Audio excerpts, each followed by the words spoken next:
திருச்சிற்றம்பலம். உலகத்தில் உள்ள அனைத்து தமிழ் சொந்தங்களுக்கும் அடியேனுடைய பணிவான வணக்கங்களை முதற்கண் தெரிவித்துக் கொள்ளுகின்றேன். 63 நாயன்மார்களில் ஒருவராக விளங்கக்கூடிய சுந்தரமூர்த்தி நாயனார் அடியார்களுடைய திருநாமங்களை வரிசைப்படுத்தி பாடுகின்ற பொழுது திருத்தொண்ட தொகையாக பாடியிருக்கிறார். அந்த திருத்தொண்ட தொகையிலே 2 அடியார்களுக்கு மட்டும் பிரான் என்ற அடைமொழியை வழங்குகிறார் சுந்தரமூர்த்தி சுவாமிகள்.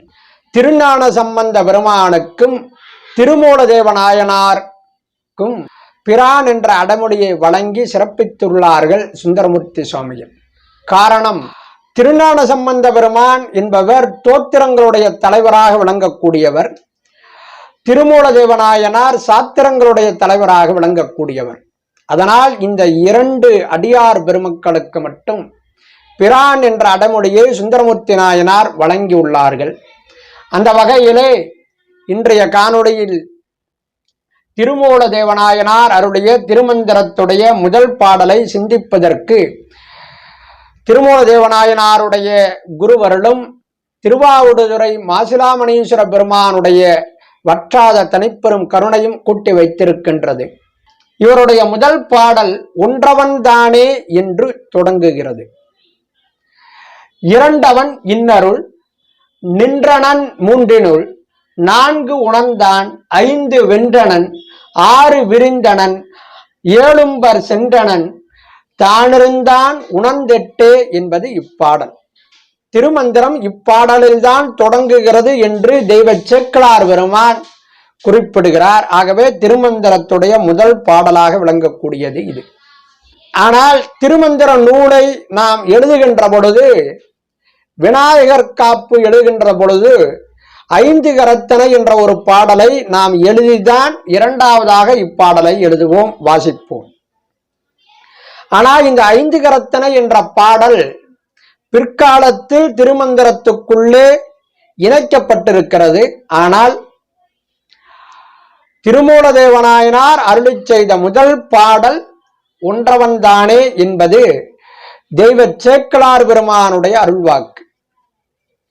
அந்த வகையிலே இப்பாடலுடைய விரிவான விளக்கம் என்னவெனில், இறைவன் என்பவன் ஒருவன்தான் என்பதை அறுதியிட்டு உறுதியாக தன்னுடைய முதல் வரியிலேயே சொல்லுகிறார். ஒன்றவன் தானே என்று குறிப்பிடுகிறார்.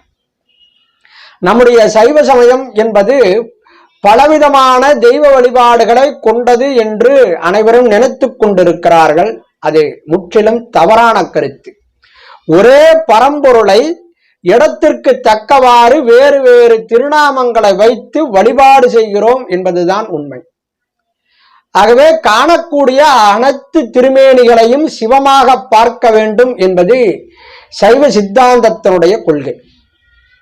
அந்த வகையிலே இறைவன் என்பவன் ஒருவன்தான் என்பதை அறுதியிட்டு உறுதியாக சுவாமிகள் இங்கே குறிப்பிடுகிறார். ஒன்றவன் தானே என்று குறிப்பிடுகிறார்.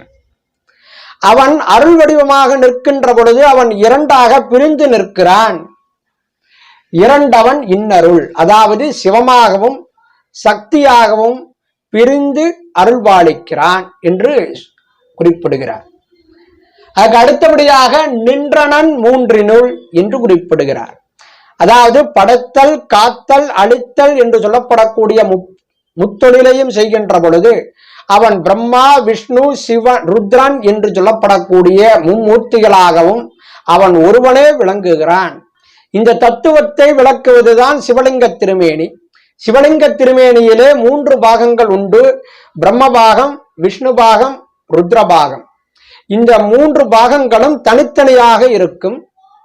தனித்தனியாகத்தான் அதை வடிவமைப்பார்கள். அதன் பிறகு 3ஐயும் ஒன்றாக சேர்த்து அதற்கு அஷ்டபந்தனம் என்று சொல்லப்படக்கூடிய மருந்தை சாத்தி அதன் பிறகு அதற்கு கும்பாபிஷேகம் செய்து இறைவனாக நாம் வணங்குகிறோம். இந்த தத்துவத்தை உணர்த்துவதுதான் சிவலிங்க திருமேனி. அது மட்டுமல்லாமல் சுசீந்திரம் என்று சொல்லப்படக்கூடிய திருத்தலத்திலே ஒரே சிவலிங்க திருமேனிக்குள்ளே பிரம்மா, விஷ்ணு, சிவன் ஆகிய 3 இருப்பதாக கோயிலின் தலவரலாறு குறிப்பிடுகிறது. ஆகவே ஒரே பிரம்மம் பிரம்மாவாகவும் திருமாலாகவும் ருத்ரனாகவும் விளங்குகிறார். அடுத்தபடியாக 4 உணர்ந்தான் அதாவது ரிக், யஜுர், சாமம், அதர்வனம் என்று சொல்லப்படக்கூடிய 4 வேதங்களாகவும் அவனே இருக்கிறான். அந்த வேதத்தின் பயனாக விளங்கக்கூடிய அறம், பொருள், இன்பம், வீடு என்று சொல்லப்படக்கூடிய 4 வகை பயன்களாகவும் அவன் ஒருவனே இருக்கிறான். அறத்தினுடைய சொரூபமாக அவனே இருக்கிறான். நாம் அடையக்கூடிய ஒப்பற்ற ஈடு இணையில்லாத பொருளாகவும் அவனே இருக்கிறான். இன்பமே வடிவமாகவும் இருக்கிறான். அவனே வீடு வேற்றையும் தருகிறான். ஆகவே அறம், பொருள், இன்பம், வீடு என்று சொல்லப்படக்கூடிய 4 வகை பயன்களாகவும் அவன் ஒருவனே இருக்கிறான். அடுத்தபடியாக 5 வென்றனன், அதாவது நம்முடைய ஐம்பொறிகளையும் இயக்கக்கூடிய புலன்கள் 5 புலன்கள். இந்த 5 புலன்களையும், அதாவது சுவை, ஒளி, ஊறு, ஓசை, நாற்றம் என்று சொல்லப்படக்கூடிய 5 புலன்களாக விளங்கக்கூடியது. இந்த 5 புலன்கள் தான் நம்முடைய 5 கருவிகளை கட்டுப்படுத்தி இழுக்கிறது. ஆனால் இந்த 5 புலன்களும் கள்ளப்புலன்கள் என்று திருமூலர் திருமந்திரத்திலே அருளியுள்ளார்கள். இந்த 5 புலன்களையும் இயல்பாகவே வென்று இருக்கிறான். அவன் பிறவி எடுத்து வெல்ல வேண்டிய அவசியமில்லை. இயல்பாகவே 5 புலன்களையும் வென்றவனாக, 5 புலன்களுக்கு அப்பாற்பட்டவனாக இறைவன் விளங்குகிறான். அதுக்கு அடுத்தபடியாக 6 விரிந்தனன். இந்த உடம்பிலே மூலாதாரம், சுவாதிட்டானம், மணிபூரகம், அநாகதம், விசுத்தி, ஆக்னா என்று சொல்லப்படக்கூடிய 6 சக்கரங்களாக அவன் ஒருவனே விரிந்து நிற்கிறான். மற்றொரு பொருளும் கொள்வதுண்டு. ஒரே பிரம்மத்தை 6 பிரிவுகளாக பிரித்து சைவம், வைணவம், சாக்தம், கானாபக்தியம், கௌமாரம், சௌரம் என்று சொல்லப்படக்கூடிய 6 வகை வழிபாடுகள், அதாவது சிவ வழிபாடு, திருமால் வழிபாடு, சக்தி வழிபாடு, கணபதி வழிபாடு, முருக வழிபாடு, சூரிய வழிபாடு.